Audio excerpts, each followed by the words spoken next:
প্রিয় শিক্ষার্থীবৃন্দ, আসসালামু আলাইকুম। আজকে আমরা যে এক্সপেরিমেন্টটি নিয়ে কথা বলবো তার নাম হচ্ছে KVL and VDR। KVL এর ফুল মিনিং হচ্ছে Kirchhoff's voltage law and VDR এর ফুল মিনিং হচ্ছে ভোল্টেজ ডিভাইডার রুল।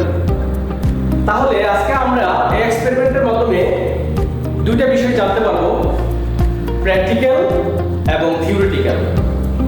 KVL এর মাধ্যমে আমরা প্র্যাকটিক্যাল ভ্যালু জানতে পারবো, থিওরিটিক্যালের মাধ্যমে আমরা VDR এর মান জানতে পারবো।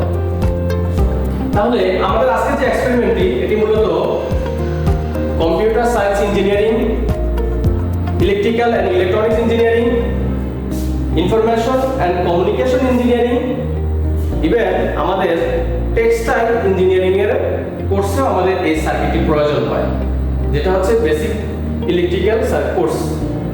সেই কোর্সে আমাদের এই সার্কিটটি প্রয়োজন হয়। তো আমরা আজকে জানবো KVL কি, KVL এর সূত্র কি, এবং KVL আমরা কোন ধরনের সার্কিটে অ্যাপ্লাই করে থাকি। তাহলে আমি ফার্স্টে বলি, KVL এর সূত্র হচ্ছে যে কোনো একটি ক্লোজ সিরিজ সার্কিটের মধ্যে আমরা যে পরিমাণ ভোল্টেজ রাইজ করব ঠিক সমপরিমাণ ভোল্টেজ আমাদের ড্রপ হবে। অর্থাৎ বলা যায় যে voltage rise equal voltage drop, অথবা supply voltage equal drop voltage. তাহলে আমি যদি একটু একে দেখাই, তাহলে আমরা দুইটা ভাবে লিখতে পারি।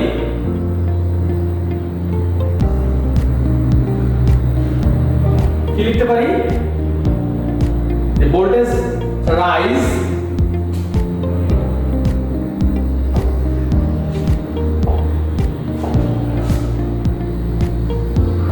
KVL এর সূত্র অনুযায়ী লেখা যায় voltage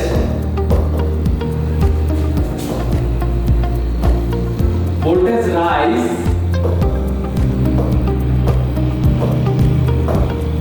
equal voltage drop.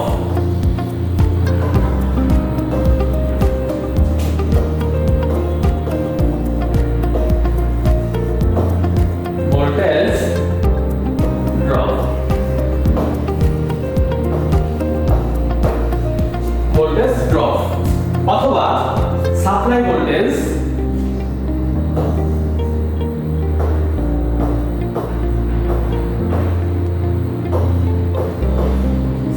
voltage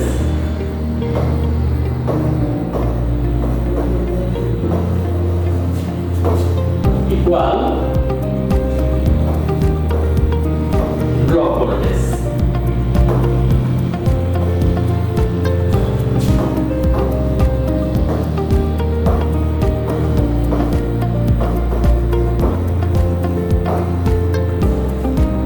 তাহলে KVL এর সূত্র অনুযায়ী দুই ভাবে লেখা যায়, একটা হচ্ছে voltage rise equal voltage drop, অথবা supply voltage equal drop voltage. তাহলে এই সূত্র অনুযায়ী আমাদের একটা সার্কিট যদি আমরা দেখি যে voltage rise equal voltage drop হয় কিনা, তাহলে আমাদের প্র্যাকটিক্যাল করার জন্য আমাদের লাগবে একটি ক্লোজ সিরিজ সার্কিট। তাহলে আমরা যদি ক্লোজ একটি সিরিজ সার্কিট আঁকি KVL অ্যাপ্লাই করে, তাহলে এটা আমরা নাম দিলাম কি KVL, Kirchhoff's ভোল্টেজ ল। তাহলে আমাদের ক্লোজ একটি সিরিজ সার্কিট লাগবে। ক্লোজ একটি সিরিজ সার্কিট, সেটা কি এসি সার্কিট নাকি ডিসি সার্কিট? তাহলে অবশ্যই আমাদের লাগবে ডিসি সার্কিট। এটি হচ্ছে ডিসি ব্যাটারি, বড় পার্টি পজিটিভ, ছোট পার্টি নেগেটিভ।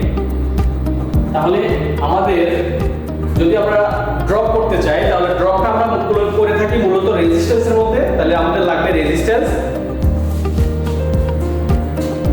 আমরা একের অধিক আমাদের রেজিস্ট্যান্স লাগবে, না হলে আমরা ড্রপের ভেরিয়েশনটা বুঝতে পারবো না, কম্পেয়ার করতে পারবো না। তাহলে আমাদের দুইটা, তিনটা অথবা চারটা, হোয়াটএভার ইট ইজ, আমাদের রেজিস্ট্যান্স লাগবে। তাহলে আমাদের এটা R1 রেজিস্ট্যান্স,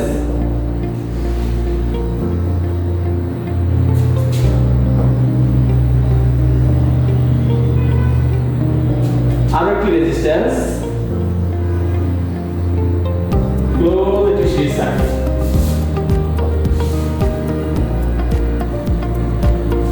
হচ্ছে আমাদের ক্লোজ একটি সিরিজ সার্কিট। তাহলে শুরুতে আমাদের লাগবে কি একটি ব্যাটারি, এটি হচ্ছে ব্যাটারির পজিটিভ। আমরা সব সময় পজিটিভকে আইডেন্টিফাই করি, সাইন করি আমাদের রেড কালার দিয়ে, যেটা হচ্ছে প্লাস। নেগেটিভকে আমরা মার্কিং করি, সাইন করি ব্ল্যাক কালার দিয়ে, যেটা হচ্ছে মাইনাস। এটা হচ্ছে আমাদের R1,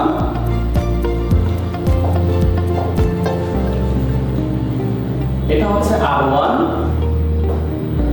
R2, R3, R1, R2, R3। তাহলে এখানে আমি সাপ্লাই ভোল্টেজ দিব। কি করব? ভোল্টেজ রাইজ করব, ভোল্টেজ রাইজ অথবা ভোল্টেজ ড্রপ। ভোল্টেজ রাইজ করব, সেই পরিমাণ ভোল্টেজটা আমার ড্রপ হবে। তাহলে ভোল্টেজটা আমি রাইজ করব অথবা সাপ্লাই করব এখান থেকে, ব্যাটারি থেকে। তাহলে এটা যদি আমার ভোল্টেজ রাইজ অথবা ভোল্টেজ সাপ্লাই ভোল্টেজ হয়, তাহলে এটা হচ্ছে সাপ্লাই ভোল্টেজ। এটার নাম দিব আমি BS, supply voltage, suppose 10 volt. তাহলে এই সমান পাবো আমি কি? Voltage drop. ভোল্টেজ ড্রপ হবে কিসের মধ্যে? তিনটা ব্রাঞ্চের মধ্যে, রেজিস্টরের মধ্যে। তাহলে R1 এর অ্যাক্রসের যে ভোল্টেজ, আমি যদি এখানে ভোল্টমিটার ধরি তাহলে এখানে পেয়ে যাব ভোল্টেজ। তাহলে এটা হচ্ছে V1, এটা হচ্ছে V2, এখানে পাবো V3। R1 এর অ্যাক্রসের ভোল্টেজটা V1, R2 এর অ্যাক্রসের ভোল্টেজটা V2, R3 এর ভোল্টেজটা হচ্ছে V3। তাহলে আমার KVL এর কারশফ ভোল্টেজ ল এর যে সূত্র, সেই সূত্র অনুযায়ী আমি লিখতে পারি সাপ্লাই ভোল্টেজ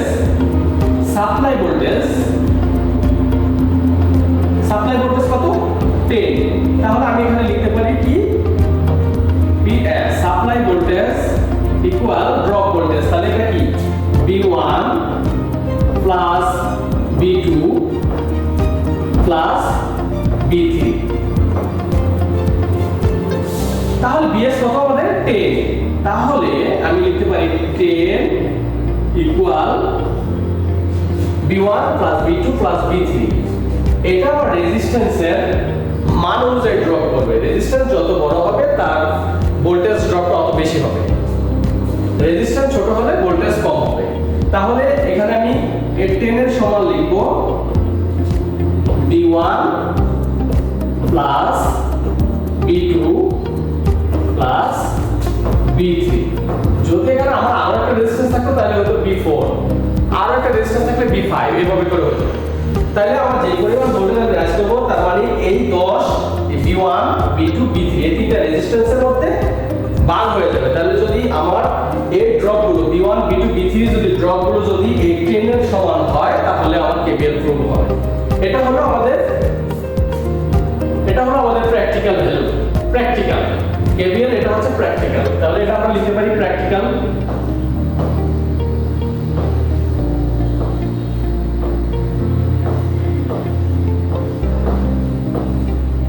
এটা হচ্ছে প্র্যাকটিক্যাল। তাহলে আমরা KVL অ্যাপ্লাই করে আমরা প্র্যাকটিক্যাল ভ্যালু পেলাম। এই সমপরিমাণ আমরা পাবো যদি আমরা VDR অ্যাপ্লাই করি। সেটা হচ্ছে কি? এটা হচ্ছে প্র্যাকটিক্যাল, আমরা থিওরিটিক্যাল করে দেখব। তাহলে থিওরিটিক্যাল যদি আমরা VDR অ্যাপ্লাই করি,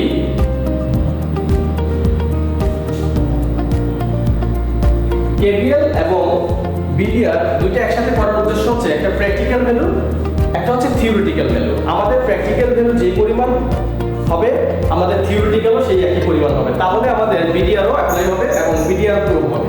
তাহলে আমরা VDR যদি করি, ভোল্টেজ ডিভাইডার রুল করি, তাহলে এটা হচ্ছে VDR, ভোল্টেজ ডিভাইডার রুল। তাহলে আমি যদি V1 বের করতে চাই, V1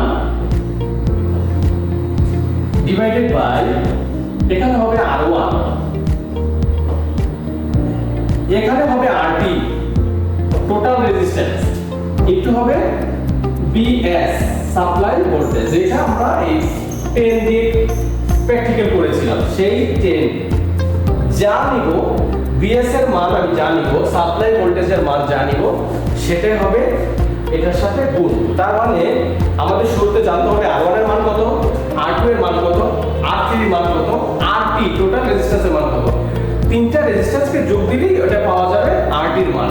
তাহলে আমাদের শুরুতে আমার জানতে হবে, এক্সপেরিমেন্ট যখন আমি প্র্যাকটিক্যালি করব তার আগেই আমার জানতে হবে রেজিস্ট্যান্সের মান। রেজিস্ট্যান্স আমি কত নিয়ে কাজ করতেছি সেটা দুটো উপায়ে মেজার করা যায়। একটা হচ্ছে প্র্যাকটিক্যাল আমি যদি করতে চাই তাহলে আমার করতে হবে ওহম মিটার দিয়ে মেপে আমি বের করতে পারবো রেজিস্ট্যান্সের মান কত, অথবা আমি যদি থিওরিটিক্যাল বের করতে চাই তাহলে কালার কোড দেখে সেখান থেকে বের করা যায়। কালার কোড দেখে সেখান থেকে বের করা যায়। তাহলে দুটো উপায়ে রেজিস্ট্যান্স মেজার করা যায়। শুরুতে রেজিস্ট্যান্সের মান জানা লাগবে।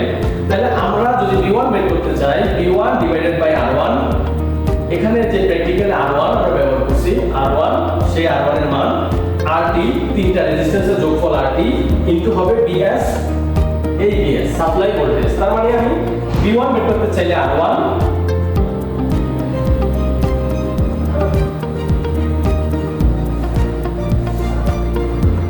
V2 বের করতে চাইলে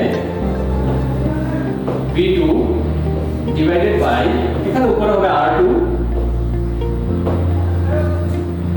নিচে হবে RT total resistance into BS supply voltage. তাহলে আমি যদি R3 বের করতে চাই,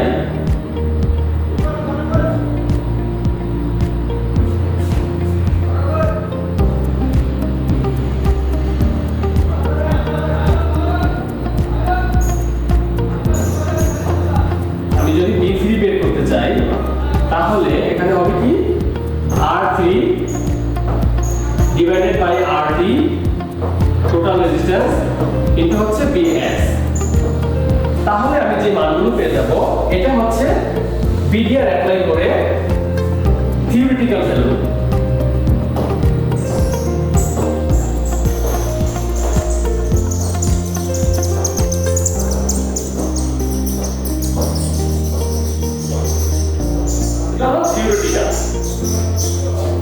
আমি দেখবো প্র্যাকটিক্যালের সাথে আমার থিওরিটিক্যাল ম্যাচ করে কিনা। যদি ম্যাচ করে তাহলে আমার KVL এর সাথে VDR ও প্রুভ হবে। তাহলে আমি প্র্যাকটিক্যালে যে V1, থিওরিটিক্যাল VDR অ্যাপ্লাই করে যে V1, এই V1 প্র্যাকটিক্যালের V1, এই V2 প্র্যাকটিক্যালের V2, এই V3 প্র্যাকটিক্যালের V3 যদি আমার ম্যাচ করে তাহলে আমাদের VDR প্রুভ হবে। তাহলে KVL অ্যাপ্লাই করে পাবো আমরা প্র্যাকটিক্যাল ভ্যালু, যেটা আমরা মেজার করে পাবো, আর থিওরিটিক্যাল যেটা সেটা পাবো VDR অ্যাপ্লাই করে, ভোল্টেজ ডিভাইডার রুল অ্যাপ্লাই করে, সেটা পাবো আমরা ক্যালকুলেটেড করে। তাহলে আমাদের যদি প্র্যাকটিক্যাল ভ্যালু আর মেজার ভ্যালু আর ক্যালকুলেটেড ভ্যালু আর যদি মেজার ভ্যালু দুটোটা যদি ম্যাচ করে মিলে যায় তাহলে আমাদের KVL এবং VDR দুটোটাই প্রুভ হবে। আশা করি আপনারা ইনশাআল্লাহ বুঝতে পেরেছেন।